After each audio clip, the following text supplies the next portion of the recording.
RV.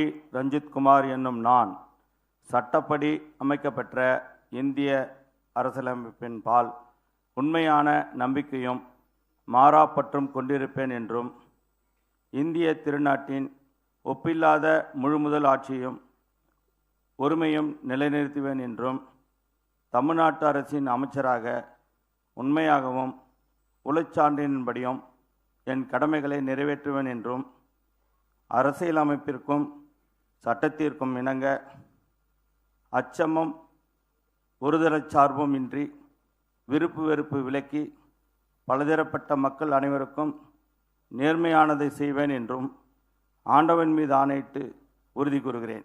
RV. Ranjithkumar என்னும் நான் தமிழ்நாட்டு அரசின் அமைச்சர் என்ற முறையில் எனது கவனத்துக்குள்ளாவதும் தெரிய வருவதுமான எந்த பொருளையும் அமைச்சரின் கடமைகளை உரியவாறு நிறைவேற்ற தேவையான அளவுக்கின்றி ஒருவரிடமோ பலரிடமோ நேர்முகமாகவோ மறைமுகமாகவோ அறிவிக்கவோ வெளிப்படுத்தவோ மாட்டேன் என்று ஆண்டவன் மீது ஆணையிட்டு உறுதி கூறுகிறேன்.